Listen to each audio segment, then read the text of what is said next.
Hello friends, I am glad to see you again. Today I will tell you about the housing cooperative that built houses on my land.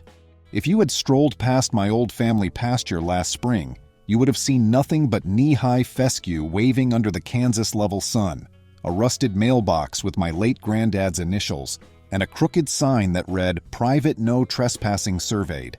By September, that same field looked like a starter home catalog somebody had tipped out of a moving truck. 3 nearly finished craftsman-style houses, identical front porches, tasteful gray siding, little dormers like eyebrows, stood smack in the middle of my acreage, like guests who'd let themselves in and rearranged the furniture. I'm the last person anyone would mistake for a real estate mogul. My name's Riley, 34, high school science teacher by day, amateur beekeeper by hobby, and caretaker of the 10 acres my granddad Jed left me when lung cancer took him 7 years ago. Jed's place sits 2 miles outside a small but fast-growing town that realtors now call the next tech corridor. Translation? Developers circle overhead the way turkey vultures do roadkill. Granddad's will said, "Keep the land in the family or sell it only when it makes you truly secure." Those words felt carved in stone. I'd pay the property tax each December, mow twice a season, park my pickup under the solitary cottonwood, and remember the way Jed used to whistle Wichita lineman while fixing fence posts. I could never bring myself to put a for sale sign out front, so the field stayed empty until the day the field wasn't mine alone anymore. The madness started on a sticky August afternoon when my buddy Theo barged into my classroom during teacher work week. He slapped his phone on my desk, screen glowing with a glossy real estate site. "Dude, aren't these your coordinates?" he whispered, like we were conspiring to change test answers rather than untangle a land grab. There it was, 183 Cypress Hollow Lane, lot size 3.1 acres, brand new build, price tag $379,000, projected completion, November. The photo looked suspiciously like my dirt, right down to the leaning mailbox.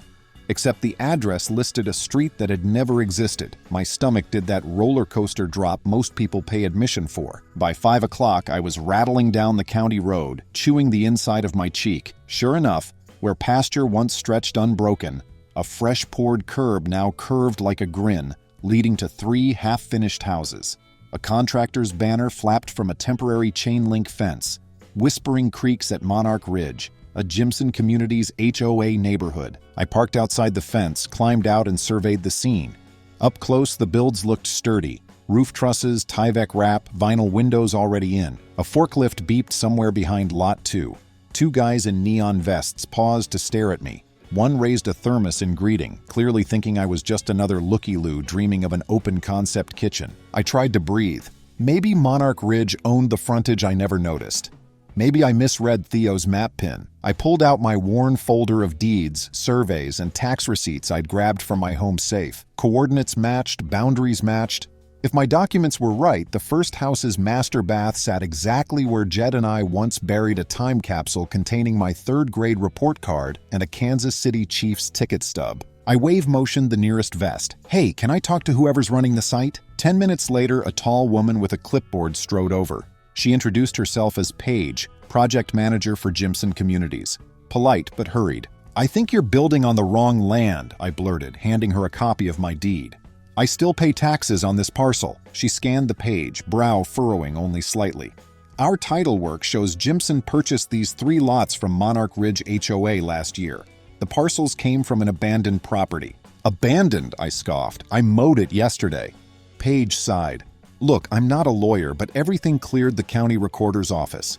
If there's a mistake, feel free to reach out to Monarch Ridge's board. They handle acquisition." She handed the deed back like a grocery receipt and jogged off toward a cement truck. That night, I pored over courthouse documents on the county's e-record system, heart pounding every time the page refreshed. Monarch Ridge, it turned out, comprised 120 homes built on what used to be the Shelburne dairy farm adjacent to my land. Their HOA bylaws contained the usual joys: no boats in driveways, approved mulch colors, annual assessments for playground upkeep. Nestled deep in an addendum, however, was a new line authorizing the board to purchase or annex vacant parcels contiguous to the subdivision, provided said parcels are deemed abandoned and unmaintained for a period exceeding 5 consecutive years. Someone must have decided my aging mailbox and occasional weeds equaled abandonment. The board recorded a quitclaim deed last December, signed only by the HOA's treasurer and notarized by the treasurer's spouse. No one named Riley anywhere. No certified letter to me, no eminent domain filing, no offer of compensation. Just a rubber stamp and the word abandoned. The absurdity kept me awake until 3 a.m. I wasn't rich. But I knew property law basics from teaching environmental science units on land use. A private association can't just claim land like it's a free cookie sample. I resolved to speak at their next board meeting. Monarch Ridge's clubhouse sat behind a coded gate. On meeting night, I drove my mud-splashed truck right up to the intercom. A camera blinked red. I pressed the button and said, "Riley, property owner." Silence. Then the gate slid open.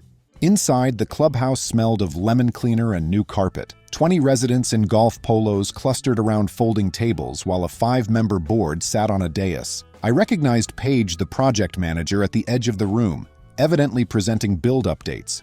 I took a chair in the back. The agenda ticked through budget line items, resurfacing the pool, winter landscaping, dog waste stations, while my leg bounced like a sewing machine needle. Finally, land purchase update. The board president, a silver-haired man named Carlton, smiled.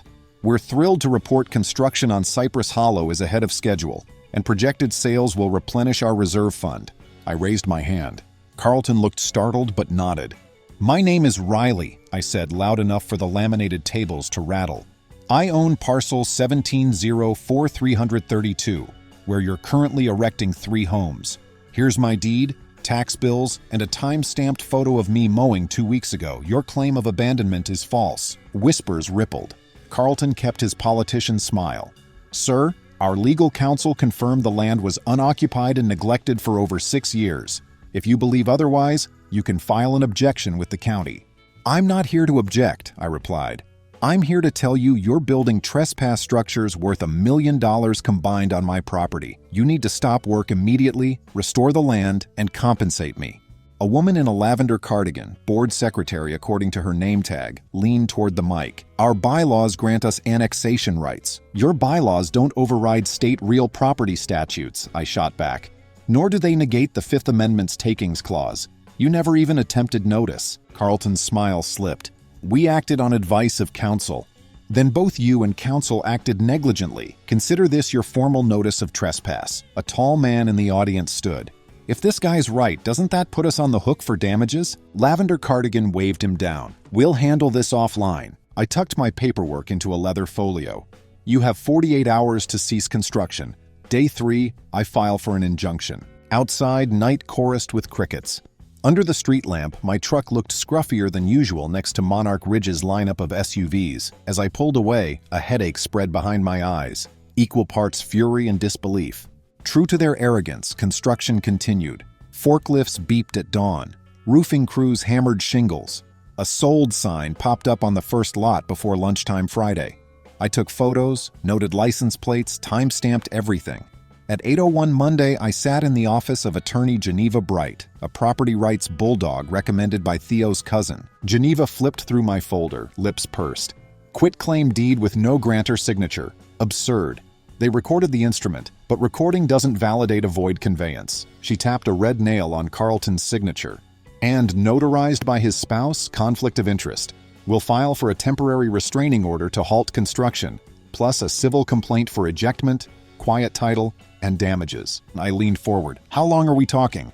"Judge Sinclair delivers TRO rulings fast. We'll serve them this week. Meanwhile, document every nail they drive." The next morning, a sheriff's deputy hand-delivered the TRO to Paige on site. Work paused. The 3 skeleton homes stood silent, like kids caught mid-prank. Monarch Ridge's board lawyered up, hiring a big city firm that filed a motion to dissolve the restraining order, citing public benefit of new housing. Geneva laughed so hard she had to dab her mascara. Litigation gears grind slowly, so while motions flew, life kept happening. My students dissected owl pellets. My bees produced a bumper crop of clover honey. And every afternoon, I'd drive past those frozen houses, now hauntingly empty, listening to wind whistle through 2x4 studs. One twilight, I discovered someone had driven a bobcat across my pasture, gouging tire ruts and knocking over my battery-powered trail cams. The cams still captured the culprit. Carlton himself, dressed in chinos, hauling away what looked like buckets of joint compound from Lot 2. Geneva filed a contempt motion the next day. As weeks turned to months, Monarch Ridge residents divided into camps. Those furious the board had gambled association funds, and those who believed I was a greedy squatter sabotaging neighborhood growth. Anonymous flyers appeared on windshields. Stop Riley's extortion, demand he sell to Monarch Ridge. Someone even left a dead squirrel on my porch. I refused to be bullied. Meanwhile, a side plot unfolded with my neighbor, Miss Colby, an 80-year-old cattlewoman whose south boundary met mine. She called one afternoon to say survey stakes were creeping onto her grazing field, too. Monarch Ridge apparently planned Phase 2. I suggested she join my suit. She chuckled in a raspy Marlboro voice. "Honey, I'll fight him with both barrels, and I mean the legal kind." Geneva consolidated our cases. In discovery, we unearthed emails between HOA board members and the county recorder's clerk, an old college buddy of Carlton's, hinting at a favor trade. Expedited filings in exchange for consulting contracts once lots sold. That smelled like corruption. Geneva filed a separate complaint with the State Ethics Commission. Court finally convened on a rainy February Thursday. I wore my lone gray suit. Carlton arrived flanked by 2 attorneys, frowning like a man who'd bitten into a lemon thinking it was a donut. Judge Sinclair eyed the stack of motions as though it offended her desk. Geneva opened. "Your Honor, my client's title predates the HOA by 81 years. The HOA recorded a quitclaim deed without his signature or any legal authority. They then built substantial structures, ignoring cease and desist notices. This is classic willful trespass." HOA counsel argued abandonment, citing weeds, lack of residence, and constructive intent. Geneva countered with tax receipts, maintenance logs, and an affidavit from the local Grange president swearing I'd hosted their annual barbecue on the pasture 3 summers running. Judge Sinclair asked one question. Did the HOA ever send Mr. Riley formal notice of intent to acquire his property? The answer, no, because we believed it abandoned. Hung in the hushed courtroom like a cracked bell, Sinclair granted summary judgment in my favor, voided the quitclaim, and ordered immediate removal of all unauthorized structures within 60 days, cost borne by the HOA, plus punitive damages for willful trespass and attorney fees. Carlton's face blanched, but the story didn't end there, because tearing down 3 nearly finished homes is hideously expensive, and the HOA's reserve fund was already thin. Soon, Monarch Ridge levied a special assessment on residents, $14,000 per household to cover demo costs and court penalties. Outrage exploded on the community Facebook group. Residents organized a recall of the board. Carlton resigned under threat of a separate lawsuit for breach of fiduciary duty. Yet, the ex-board president wasn't done sowing chaos. When demo crews arrived, they discovered copper piping missing from inside the houses, wires yanked, appliances gone. Insurance investigators traced the theft to a storage unit rented by Carlton's brother-in-law. More criminal charges. By late spring, the houses were dismantled down to foundations. Instead of rebuilding the pasture exactly as before, I got an idea that would honor Jed and jab the HOA one last time. I applied for an agricultural education grant to build a community apiary and native prairie restoration on the site, open to local schools, 4-H clubs, and yes, Monarch Ridge residents' children. The county loved the plan. Zoning approved it. When bulldozers finished grinding the last chunk of slab, I planted switchgrass and scattered wildflower seeds. I installed 6 new hives painted bright teal. Theo handcrafted a wooden archway that read, "Jed's Meadow, Pollinators Welcome." The sign faced Monarch Ridge's southern cul-de-sac, a gentle reminder that stewardship beats greed. Carlton took a plea deal for filing false instruments and received 18 months probation, plus restitution to the HOA. The treasurer, whose notarization sparked the debacle, lost her notary license and paid a hefty fine. Residents elected a new board that vowed never to annex without unanimous neighbor consent. One Saturday in July, during the Meadow's grand opening picnic, a young mom from Monarch Ridge approached. She apologized for the flyers, admitted fear had clouded her judgment, and thanked me for turning fiasco into education. Her little girl chased butterflies among the coneflowers while bees buzzed overhead. I forgave her. After all, property lines might divide lots, but they don't have to divide people. Now kids across the county learn about pollination where $500,000 houses nearly stole the horizon. And that, my friends, is only the beginning of how I turned trespass into triumph. True vindication tastes sweet, but it can leave you with a sticky aftertaste once the headlines fade. 3 weeks after Judge Sinclair's ruling, I was back in my classroom practicing the periodic table song with sophomores when my principal poked his head in and said, "You've got a gentleman from Channel 12 waiting in the office." I walked down the hallway still wearing safety goggles, half expecting a prank. But sure enough, there stood a reporter, hair sprayed into immobility, requesting a soundbite about the decisive court victory against an overreaching HOA. I muttered something about private citizens just protecting their land and hurried off before the bell. That little clip hit the evening news and the floodgates opened. Former Monarch Ridge homeowners, now saddled with that $14,000 special assessment, sent emails thick with rage. A few apologized for the squirrel incident. More demanded I share the settlement because everyone's hurting. My reply never changed. Take it up with the board that caused the mess. Behind the scenes, the legal gears kept grinding, spitting out sparks nobody predicted. Jimson Communities, the developer that had framed and wrapped all 3 houses, filed its own lawsuit against Monarch Ridge for breach of contract. Their claim, the HOA misrepresented clear title and cost Jimson nearly $800,000 in materials, labor, and lost profit. To make matters worse, Jimson's insurer refused coverage, citing an exclusion for knowingly illegal acts by a business partner. Translation: the HOA's blunder fell squarely on homeowners' wallets. When summonses started arriving in residents' mailboxes, the neighborhood Facebook group looked like a wall of sirens. Someone posted aerial drone footage of the prairie restoration under construction with the caption, "Our dues at work." Another commented, "Riley should have just taken a buyout." I ignored the noise, but Geneva kept copies. Handy evidence of harassment if things escalated. They did escalate. One chill March morning, I found deep gouges in the freshly seeded meadow, almost identical to the bobcat tracks before. This time, my new motion sensor cameras picked up Carlton trudging through the mud with a garden sprayer, dousing the soil around my beehives.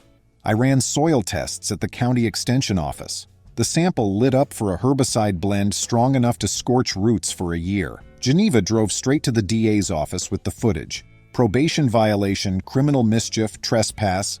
Carlton was booked before sunset. His lawyer begged for house arrest. The judge ordered 60 days in county jail and extended probation by 2 years. The bees thankfully survived, angry but alive. While Carlton cooled his heels, the Ethics Commission probe into the county recorder's office reached a boil. Remember the clerk who rushed the quitclaim through? Investigators uncovered a tidy chain, expedited filings in return for a no-show consulting retainer from a shell company tied back to, surprise, Monarch Ridge's treasurer. The clerk resigned, the treasurer faced a hefty fine, and local radio hosts had a field day roasting small-town corruption. It felt like watching dominoes topple in slow motion, each click proving Granddad's old line, "One lie breeds 7 more." Yet even as wrongdoers collected their just deserts, real-world fallout hit innocent folks. Retirees on fixed incomes wrestled with yet another special assessment when Jimson settled for $500,000. A young couple who'd bought their first house on Monarch Ridge put a desperate GoFundMe online to cover escalating dues. I found myself caught between satisfaction and sympathy. After Student Council Baked Goods Day, I donated the entire $312 profit anonymously to that couple's page. The next week, their post read, "An angel donor kept us from choosing between the mortgage and our baby's formula. Good deeds taste better than revenge." Granddad probably smiled somewhere. Meanwhile, Miss Colby and I became unlikely allies in land stewardship. She offered 3 acres of her own for a grassland classroom, provided the curriculum included cattle rotation science. I roped in Theo, who moonlights as a drone videographer, to film seasonal changes. Before long, our little prairie project evolved into the Flint Crest Conservation Center, a nonprofit teaching kids how to burn invasive cedars responsibly, identify pollinator species, and run soil percolation tests. Geneva's niece built a website. Donations trickled in from former students who remembered dissecting owl pellets on lab tables plastered with bumper sticker jokes. With progress blossoming, another twist sprouted. A slick representative from Helios Gridworks showed up at my gate in a Tesla, pitching a utility-scale solar farm. He dangled a 20-year lease worth 6 figures, plus good neighbor payments to surrounding landowners. I listened, Intrigued but cautious. Helios promised pollinator-friendly ground cover beneath the panels, but I'd read stories of companies backtracking once ink dried. I asked for references, independent soil test budgets, and guarantees that panels wouldn't cast glint onto Miss Colby's cattle. The rep fumbled and left a glossy brochure. Geneva reviewed the offer and found escape clauses wide enough to drive that bobcat through. I declined politely. The prairie stayed prairie. The subplot I didn't expect involved my students. Word of the lawsuit, bees, and prairie spread across campus, inspiring sophomores to propose a mock trial unit on land use law. They begged me to coach. We transformed the classroom into a courtroom.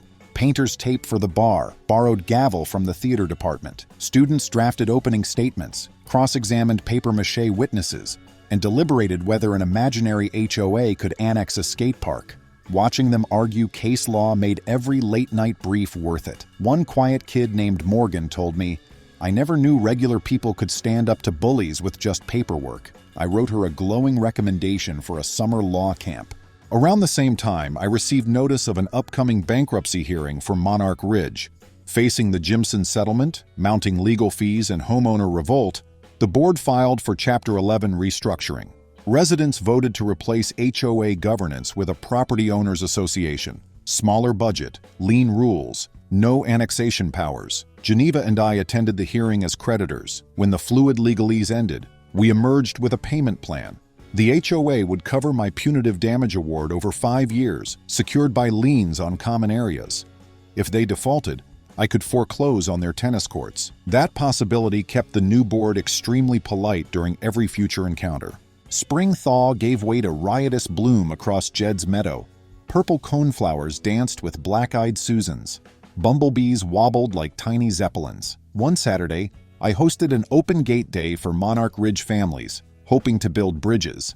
I demonstrated how smoke calms bees, let kids taste honey fresh from the comb, and answered 40 variations of, "Do they sting?" A dad in a generic ball cap hung back until the crowd drifted away. He introduced himself as Grant, the neighbor whose wife had apologized months earlier. He handed me a 6-pack of craft root beer and said, "I voted against the annexation recall originally, but I was wrong. My son wants to join your junior beekeeper program." That root beer tasted better than champagne. The summer brought long evenings, soft firefly glows, and one last chapter of Carlton's saga. Released from jail, strapped for cash, and bitter, he sued the new HOA claiming wrongful recall and reputational harm. His lawyer withdrew after 2 weeks of non-payment, and the case fizzled. Word reached me through Geneva that Carlton moved 2 counties over and started selling timeshares. The irony of a man who tried stealing land now selling slices of imaginary property didn't escape anyone. Geneva and I wrapped up the final loose ends in a mediation room that smelled of stale coffee. Jimson communities accepted a portion of their claim from the HOA's restructured budget. Homeowners saw their special assessment drop to a manageable monthly fee. The county clerk's office instituted a 2-signature verification rule to prevent future hijinks. Even the state legislature took note, drafting a bill limiting HOA's ability to annex without judicial approval. My small victory rippled outward like pebble splashes. The punitive damage check arriving each quarter didn't make me a millionaire, but it helped me honor Jed's wishes. Sell only when it makes you truly secure. Instead of selling, I invested in solar-powered irrigation so the prairie could withstand August droughts. I set up a modest scholarship fund, $500 toward college costs for any student completing our conservation internship. Miss Colby matched it with calf sale profits, and we named it the Meadowlark Grant. Of course, life never stays tidy. One thunderstorm knocked out half a hive. Raccoons raided the compost, and budget cuts threatened my science department. But those felt like ordinary speed bumps after outrunning an entire HOA. When stress crept in, I'd walk the meadow at dusk, listening to grasshoppers ping and thinking about how fragile property rights are without vigilance. Granddad used to say, "Fence posts rot fastest when nobody checks the corners." In 21st century terms, that means keep copies of every deed, know your parcel ID, and install more than one trail cam. A year to the day after the first illegal stud was driven into my soil, we held a celebration barbecue under the cottonwood. Alumni showed up, including Morgan, fresh from her first semester at a pre-law program. She shyly handed me a bumper sticker, "Pollinators, not predators." I laughed so hard brisket nearly flew from my plate. Near sundown, Grant stepped onto the makeshift stump stage with a guitar and led a sing-along of Wichita Lineman. I hadn't heard that tune played live since Jed whistled it fixing fence wire. Tears threatened, but I let them roll. They watered a spot of earth worth more than any HOA's balance sheet. When the last car taillights winked away, I stood alone in the meadow, moonlight catching on new fence posts we'd set that spring. The houses were gone. The prairie thrived. Kids learned science here. Neighbors shared honey jars, and the law, slow though it was, had sided with the little guy. I brushed dust from the old mailbox and whispered, "We kept it safe, Granddad." If you'd told me a year earlier that I'd spend spring break testifying in front of the state legislature, I'd have laughed and pointed you toward our robotics club instead. Yet, there I was. Navy blazer borrowed from Theo, palms damp, explaining to the Joint Committee on Local Government why annex by quitclaim should be outlawed statewide. My voice trembled only once, when I described finding those illegal foundations sitting on Granddad's soil. Representatives nodded, some scribbled notes, and one even asked for a jar of Meadow honey for research. 2 months later, the Clear Title Protection Act sailed through both chambers, requiring judicial review for any HOA land grab over half an acre. Governors rarely sign bills with actual fountain pens nowadays, but this one got the ceremonial flourish. Meanwhile, back home, the prairie's second summer exploded with color. We'd added indigo bunting boxes and a little footbridge over the runoff creek. Kids from 3 counties visited every Saturday. A gray-haired retiree named Florence, who once petitioned to ban my bees, now volunteered to record butterfly counts with her grandson. When a child asked why some flowers leaned inside cages of chicken wire, Florence answered, "Prairie restoration needs a bit of armor, just like our property rights." I nearly hugged her. Even peace, though, brings new tests. One arrived in a crisp envelope stamped Notice of Appeal. Monarch Ridge's insurance carrier, still smoldering over its payout, funded an appeal arguing Judge Sinclair abused discretion in awarding punitive damages. Geneva predicted the case might drag a year. "We already won the big war," she said, "but we defend every hill until they stop marching." Appeals hinge on records, not fresh evidence. So while lawyers fenced over footnotes, I poured myself into a field lab where students log soil moisture and match it to rainfall. Seniors built the sensor net, powered by a windmill Miss Colby dredged from her barn. When we raised the tower, half of Monarch Ridge gathered, phones up, sunset flaming behind blades. Peace felt certain until sabotage slunk in a lab coat. During a workshop, a sharp chemical reek seeped from the shed. Theo and I found a punctured jug of diesel laced with herbicide. Cameras were blinded with paint. That night I hid backups inside Bluebird boxes, Morgan's idea. She's now a freshman intern. 4 nights later, they caught a hooded figure soaking seedling plugs. Plates on the idling truck traced to Milo Blackburn. Landscapers sacked after the HOA meltdown. Deputies hauled him in. He swore Carlton had offered cash to wreck the prairie so I'd sell. Carlton's probation officer felt déjà vu. Armed with that evidence, the appeals court not only upheld our win, but added interest to punitive damages. Geneva called during class. I stepped into the hall, exhaled like a popped tire, and told a baffled custodian I was perfect. Justice had aged like dark honey. The check funded a dream Granddad and I once sketched on a diner napkin. A conservation easement sealing Jed's Meadow from bulldozers forever. Prairie Horizons Land Trust took stewardship. I kept it for lessons and light grazing. Carlton's misdeeds paid the endowment. I mailed him the deed with a note. Ironclad and unmortgageable. Helios Gridworks soon returned with a smarter pitch. A pocket solar array along the back fence for the school bus garage. They brought soil tests, pollinator guarantees, revenue for the Meadowlark grant. I assembled Miss Colby, new HOA Chief Laney, and Prairie Horizons. 4 meetings later, we had a contract so tight even Geneva grinned. Students soon streamed in to collect data. Moisture probes feeding a public website coded by the robotics club. Rainfall barrels calibrated with 6th grade math classes. And an anemometer that emailed daily graphs to science teachers district-wide. Helios donated a weather station kit the size of a mailbox. Kids named it Gusty McGougface, just for the pun. Ribbon cutting drew news vans. Asked how chaos became community, I said, "Adversity is potential energy. Aim it right, and you light classrooms instead of lawsuits." Teacher Twitter ran with it. Carlton's ghost flickered again when the state bar censured his lawyer for hiding the notary conflict. Journals ran with Riley v. Monarch Ridge. Authors begged to fictionalize the saga. I licensed a few, routing royalties to the center. As autumn bronzed the meadow, we hosted Night Under the Stars, telescopes, guitars, cocoa. Past midnight, Morgan whispered she'd reached debate semifinals on eminent domain. Pride nearly lifted me. At dawn, I walked the perimeter, panels silent, turbines humming, bees warming wings. Under the cottonwood, I buried a new time capsule. Trial photos, honey, soil graph, flash drive with the easement. Right where illegal foundations once menaced the soil, life stayed lively. Deer nipped seedlings, grants ran tight, my truck croaked. Yet vigilance plus community beats aggression every time. On the anniversary of the first trespass stake, Monarch Ridge invited us to its block party. I rolled in an observation hive. The DJ presented a cedar plaque for defending what's right. Folks who'd hissed now wiped eyes. Grant pressed a six-pack of root beer into my hands, promising his newborn would keep bees. Fireworks crowned the cul-de-sac, peace glowing sturdy as prairie grass. Later, under the cottonwood, I whispered, "We kept it, Granddad." A barred owl hooted, nature's closing gavel. Friends, thank you. See you soon.